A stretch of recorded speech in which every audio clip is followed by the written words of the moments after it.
شقتنا. حياكم الله مشايخنا. الله يحييك. على شيخ ناصر. هذا والله والله اليوم الأخير من ذا البرنامج من مفقدكم. حياكم الله يا شيخنا. اهلا وسهلا. والله فترة ما شفناكم ما شاء الله. الله يخليك بارك الله. هلا هلا والله بالبطل يا هلا. هذا ابوك اليوم مرة شفت ابوك اليوم ما شاء الله عريس. الله اوف ترى هو راح اليوم يخطب قول له الوالدة. ما تشوف اليوم ما شاء الله الشياكة الطيبة ذي. والله متوعد وياه على الجاز اللي بعد بنروح نخطب. والله ناخذ اخواته عبد الكريم. ورط الشيخ. لا ما في شيء. حياك الله يا شيخ. الله يجزاك. عندنا ديمقراطية هنا في البيت. الله يحييك يا عبد الكريم. بارك الله.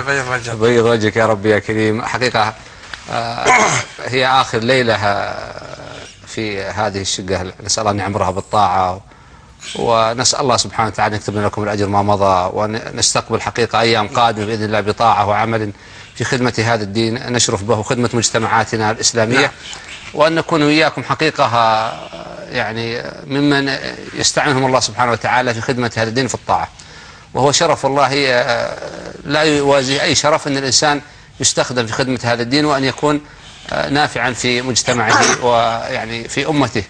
وقد قال النبي صلى الله عليه وسلم: أحب الناس إلى الله أنفعهم إلى الناس، وأحب الأعمال إلى الله سرور تدخل على قلب مسلم. فنسأل الله سبحانه وتعالى أن يتقبل منا ومنكم ما قدم، وأن يغفر لنا ما حصل من تقصير حقيقة وإسراف. أستاذنك أخوي عبد الكريم حقيقة بداية نرحب بمشايخنا الكرام، فضيلة الشيخ عبد العليم إدريس من مكتب الدعوة بالروضة. أهلا بالشيخ عبد العليم. حياك الله. ونسعد بك حقيقة مجددا معنا، وأنت حقيقة من الركائز في هذا البرنامج. حياكم الله وبياكم. كذلك شيخنا الشيخ ابراهيم سراج من مكتب الدعوه بأم الحمام. حياك الله شيخ ابراهيم. مرحبا بك. الله نشكركم حقيقه على تفضلكم بالحضور ومشاركتنا، نسال الله ان يكتب لكم الاجر، ونسال الله سبحانه وتعالى ان ينفع بهذا البرنامج وهذه الحلقه باذن الله تعالى. نذكر الاخوه والاخوات الذين حقيقه سيكونون معنا في هذه الليله يحتسبوا هذه الدقائق اسمحوا لما بين ايديكم، ومعتاد ان يتابعونا ويكونوا معنا في هذه الحلقه. وأيضا من يعرف إذا كان يعرف أحد عنده أحد من هذه الجالية ومتحدث باللغة سواء الأمهرية أو التجرينية، هي من الجالية الأثيوبية والإريترية، فيتابعنا لعل الله أن يكتب له الهداية. ونذكر الأخوة والأخوات سيظهر الرقم أيضا على الشاشة لمن أراد الشهادة على الهواء، فمن يكون أول السعداء نسأل الله أن يجعلنا وإياكم من السعداء في هذا الدين. نقول نذكرك يا شيخ الله يخليك. أنا الشيخ الدكتور خالد الجبير جزاه الله خير وموصيني والله التوصيه ان لازم نذكر في تويتر حق الشيخ يعني برضه في اللغه الاثيوبيه والإريترية وجميع الاخوان يعني يشاركون لخدمه الاسلام. الله يجزاك خير. كذا مثل ما ذكر اخونا واستاذنا وحبيبنا ابو عبد الكريم، ذكر الاخوه والاخوات بموقع شيخنا واستاذنا الدكتور خالد بن عبد العزيز الجبير، من اراد حقيقه الاستفاده ومتابعه، وقد عرف عن الشيخ حقيقه علمه وفضله وسابقته، فنسأل الله أن ينفع به في تويتر. نعم في التويتر وأيضا في الفيسبوك. هو موقع الشيخ، وهو حقيقة كما ذكر الإخوة أنه موقع حقيقة خدم وعمل أنه يخرج بإخراج مميز حتى يتم الانتفاع به. نسأل الله أن يوفقنا الشيخ ويرزقنا إياه الإخلاص والتوفيق. حتى حقيقة يتم الاستعداد والجلوس ومتابعة هذا البرنامج. ننتقل حقيقة يا أخوان من معين النبوة الصافي، وكيف كان النبي صلى الله عليه وسلم يتعامل مع الناس بكافة شرائحهم. تناولنا في حلقات سابقة كيف يتعامل النبي صلى الله عليه وسلم مع القادة والسادة والأمم كالجبير بن مطعم وكثمام بن أثال وعدي بن حاتم وغيرهم، حقيقة ممن كانوا هامات وقامات في أقوامهم، وكيف أن النبي صلى الله عليه وسلم تعامل معهم وأنزلهم منازلهم حتى كتب الله لهم الهداية وانتفع بهم أقوامهم. أيضا تتناولنا في حلقة سابقة قصة ذلك الشاب الذي أتى يسأل النبي صلى الله عليه وسلم أن يأذن له النبي صلى الله عليه وسلم بالزنا، وكيف أن النبي صلى الله عليه وسلم استطاع في لحظات، وهذه من المفاتيح التي حقيقة يجب بكل إنسان أن يتقنها، كيف استطاع أن يحوله من محب للزنا إلى كاره للزنا، ثم هو شاب من خيار الصحابة، والصحابة كلهم خيار بحمد الله تعالى. مشهد حقيقة رائع من مشاهد تعامل صلوات ربي وسلام عليه. أنا سأذكر لكم جزاك الله خيرا، لا أسألكم يا أبو عبد الكريم وأنتم يا مشايخ الكرام، لو أتى وعذرا حقيقة لو أتى طفل صغير الآن ودخل علينا يا أخوان جلسنا ثم أتى وتبول علينا، فوش يتبادر لأذهاننا أول الأمر؟ وش تتوقعون يعني الطفل دخل هنا ووقف في ناحية من هذا المكان وأمامنا كذا حقيقة أول ما يتبادر للذهن قد نزجره نطرده ونبعد وكذا، وهذا ولد ما تربى وأبوه ما عرف يربيه وسيء الخلق، ومن هذه الألفاظ المعتادة. النبي عليه الصلاة والسلام حقيقة مر به موقف وفي حضرته صلوات ربي وسلامه، لكن ليس في البيت يا أخوان، بل في مسجده صلوات ربي وسلامه. ومن قام بهذه الحركة ليس غلام صغير، بل رجل كبير. أتى أعرابي والنبي صلى الله عليه وسلم في المسجد في مكان طاهر في مسجده صلوات ربي وسلامه عليه في حضرته، والمسجد عامر بالصحابة وهو عامر بالطاعة دائما. ثم يأتي هذا الأعرابي إلى ناحية من المسجد ثم يتبول في مسجد رسول الله وأمام رسول الله وأمام صحابة الكرام، هذا أبو بكر وهذا عمر وهذا طلحة وهذا الزبير، هذا سعد بن عبادة، هذا سعد بن معاذ، وهذا طلحة، وهذا عبد الرحمن بن عوف وغيرهم من الصحابة. فقام الصحابة حقيقة لأنهم رأوا أن هذا المكان ليس معد لهذه القاذورات، وهذا الفعل حتى هذا الفعل لا يليق أنه يعني يفعل أمام النبي صلى الله عليه وسلم وفي حضرته، فكيف وهو في مسجده؟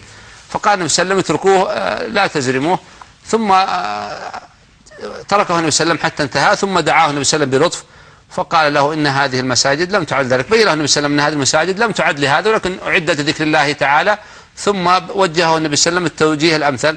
فقام ذلك الأعرابي، شوف كيف يعني موقف النبي صلى الله عليه وسلم وحكمته وفضله صلوات ربي وسلامه، قد أوتي جوامع الكلم وهو أكمل الناس. فقام ذلك الأعرابي من مسجد الرسول صلى الله عليه وسلم ويقول اللهم اغفر لي أنا ومحمد ولا تغفر لأحد معنا، لأنه غضب من الصحابة لم كادوا أن يضربوه، ولكن النبي صلى الله عليه وسلم تعامل معه بالتعامل الأمثل. فكيف لو أن الصحابة حقيقة انتهروه وضربوه وحقيقة زجروه؟ يمكن هذا الرجل قد يكون ينتكس ويكره الإسلام، أو قد يصاب أو ينتشر الأذى في المسجد ويؤذي نفسه حقيقة بالقذارات والنجاسات. فهذا موقف حقيقة من مواقفه صلوات ربي وسلامه عليه في التعامل مع هؤلاء. أيضا عندما أتاه الأعرابي وجذبه في عنق الجذبة أثرت في عنق النبي صلى الله عليه وسلم وقال يا محمد أعطني مما الذي عندك، فغضب الصحابة. ثم كان موقف النبي صلى الله عليه وسلم حقيقة وهو مشهود معروف، فحري بنا وجدير بنا. فإذا كان هذا مع ناس كبار فجدير بنا أحبتي في الله أن نتعامل مع الأبناء ومع الناس حقيقة في الشارع ومع الخدم في بيوتنا ومن تحت أيدينا من العمالة بهذا النموذج الأمثل حقيقة. وقد خدم أنس رضي الله عنه، خدم النبي صلى الله عليه وسلم 10 سنوات، فيقول أنس رضي الله عنه ما قال لي رسول الله شيء فعلته لماذا فعلته، ولا لشيء لما فعله لماذا لم تفعل، بل إنه لم يضربه ولم يعنف، حتى أن حب النبي صلى الله عليه وسلم تغلغل في نفوس الصحابة، وأقبل الناس على هذا الدين زرافات ووحدانا. فأسأل الله أن يوفقنا وإياكم يستعملنا وإياكم في طاعته، ونجعلنا وإياكم ممن ينتهج نهج النبي صلى الله عليه وسلم ويقتفي أثره وسنته. سنبدأ الليلة حقيقة مشايخنا الكرام بتذكير في دقيقة، ونريد الليلة نقسم الوقت يا مشايخنا حتى نغطي محاورنا كلها، نقسمها دقائق 5 دقائق نلتزم بالوقت وفقكم الله. فسنبدأ الليلة حقيقة بتذكير للأخوة والأخوات لمن أراد حقيقة، وليس لمن أراد بل استحثاث وترغيب في التوبة والإقبال عليها وتذكير ذلك. تفضل مشايخنا.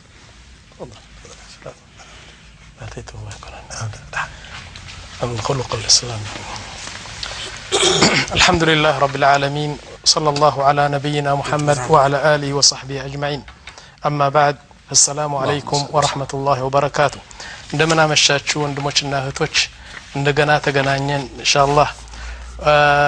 እንግዲህ ዛሬ ይዤላችሁ የቀረብኩት እስልምና ምን ይመስላል፣ የእስልምና ጠባይ ወይም ደግሞ እስልምና ምን አይነት ነው፣ ይህን ለመግለጽ ነው የቀረብኩት ዛሬ። ስለዚህ الخلق في الإسلام اولا ከሁሉ በፊት ማወቅ ያለብን ወንድሞችና እህቶች في قواعد አንዳንድ ምሰሶዎች አሉ في الإسلام። አንደኛው اولا ينبغي ان يكون خلق الإسلام القرآن. نعم، كل يسلام سو وندم سيتم أبايو يقرآن أباي موسد اللبت. ولذلك يقول سبحانه وتعالى في القرآن وإنك لعلى خلق عظيم بالنسبة للنبي صلى الله عليه وسلم. كندزي بلون يقلص أتشو الله سبحانه وتعالى. طيب إذن رسول صلى الله عليه وسلم أباياتشو قرآن ينبب سو የነቢያችን ጠባይ ሁለቱም ቢያጋጭ እንትን አንድ ይመጣል ማለት ነው። በሌላ አነጋገር ነቢያችን ጠባያቸው ምን ነበር ቢባል ነቢያችን ሰለላሁ ዐለይሂ ወሰለም ስትና አይሻ እንዳለችው ጠባያቸው ቁርአን ነበር። በስ ይህ ነው ባጭሩ የነቢያችን ጠባይ።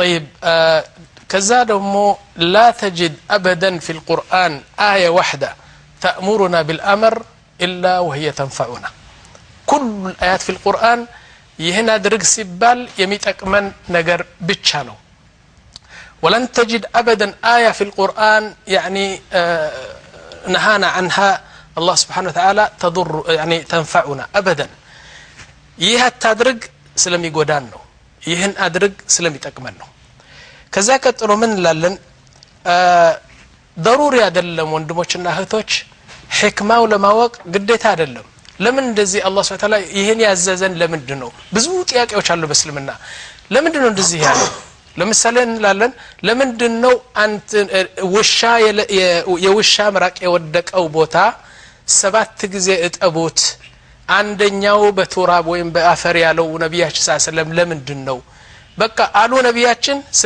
سلمي قوادانو እንደዚህ ብለን ነው የምንሄደው ከዛ ቀጥሎ ولا يعلم يا اخوا የሚጎዳን የሚጠቅመን والله لن تجد احد في الكون كله الا الله سبحانه وتعالى ولذلك يقول سبحانه وتعالى في القرآن والله يعلم وانتم لا تعلمون حتى انا براسي የራሴን ጥቅምና ጉዳት አላቀም የማላቀው ብዙ ነገር አለ الله سبحانه وتعالى يعلم كل شيء طيب كذا قتلو اذا ስለ ቁርአን የተባለው ሁሉ ስለ ሱናም ይባላል በሌላ አነጋገር ምንድነው በቁርአን ይሄን አድርጉ ይሄን አታድርጉ ካለ ልክ በሱና ደግሞ በነቢያችን ንግግር ይሄን አድርጉ ይሄን አታድርጉ ካለ ሁለቱም አንድ ናቸው ያኔ ሁለቱም ከአላህ ነው ከነቢያችን ከኪሳቸው ያመጡት ነገር የለም ለማለት ነው طيب በመጀመሪያ ደረጃ እስልምና በሰላም እንድንል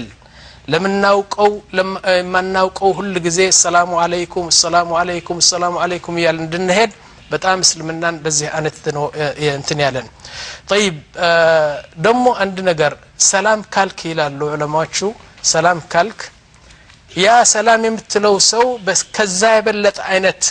ከዛ የበለጠ ሰላም እንዲመልስልህ ያስፈልጋል ይገባቸዋል ወንድሞች يعني اذا سلمت عليه لابد ان يرد سلامه أكثر وأحسن وأفضل من سلامك أنت أو نفس الشيء عند السوء